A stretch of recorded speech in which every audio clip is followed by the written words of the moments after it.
Look what I found.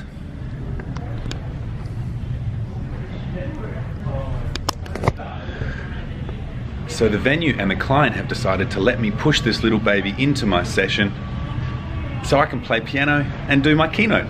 Fantastic!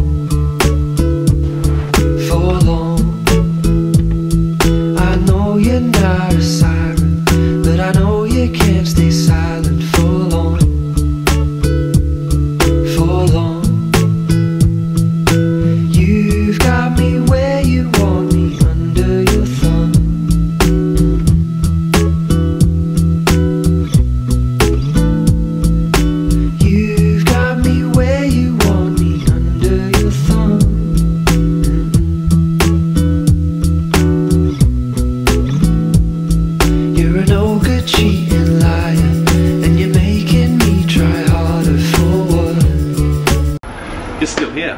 Well, while I've got you, I thought I'd just make a quick comment on content. I don't know about you, but the whole giving advice thing is getting a bit tiring. I don't mind opinions and observations, because at least that way I'm getting to see the way you feel the world. But this movement of self-appointed gurus, this endless stream of marketing memes, an army of fun police telling me how to live better, lead better, work better, twerk better, optimize, socialize, invest, impress, and express me better. But I get it. Shit, I do it.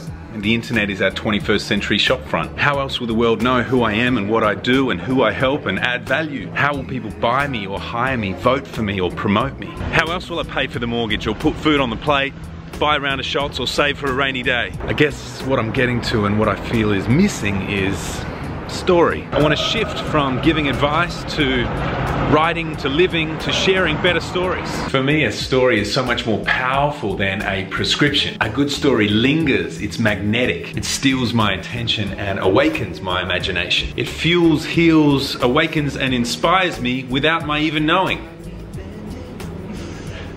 A beautiful, contextual, multi-dimensional story is full of advice, but none of it is overt. It's like hiding the vegetables in the stew. It tastes good and it's good for you. It's generative and expansive. The advice we find is personal and prolific because we bring ourselves to it. What we see and hear in a well-told story depends on who we are and where we're at. It depends on what we're consciously or unconsciously trying to learn. A story is like a choose-your-own-adventure of advice. A make-your-own-burger of advice. A take-what-you-will-when-you-want kind of vibe, which feels better to me right now. So here's to making, to living, and to telling better stories. See you next week, team.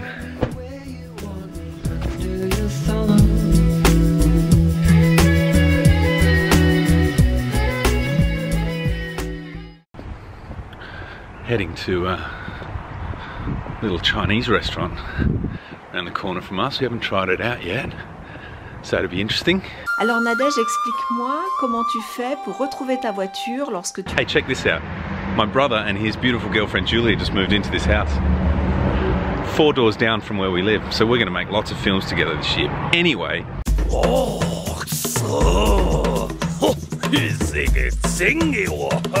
haven't been here yet. This is the Chinese restaurant. That's how close it is to our house. Kate's got a dim sim kind of craving, so it's going to happen. Anyway, I'll get that and then I'll continue.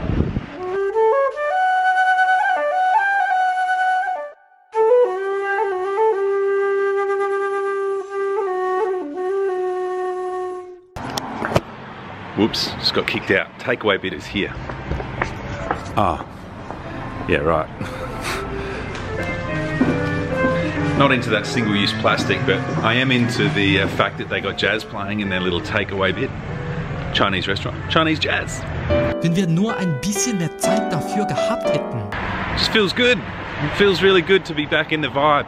Feels good actually just to do these impromptu videos. Feels good just to take my own advice and just share the story. You know, that's another thing I want to talk about.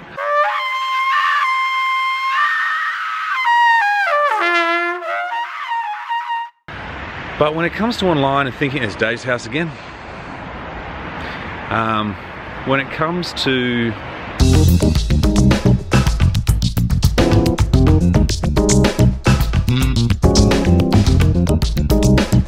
as opposed to, by the way, that stadium, that's Geelong's home ground. We got a good spot here, don't we? Very happy with our little life in Geelong. I thoroughly recommend it if anyone's thinking about moving down here. Come and see us. In fact, come in for dinner.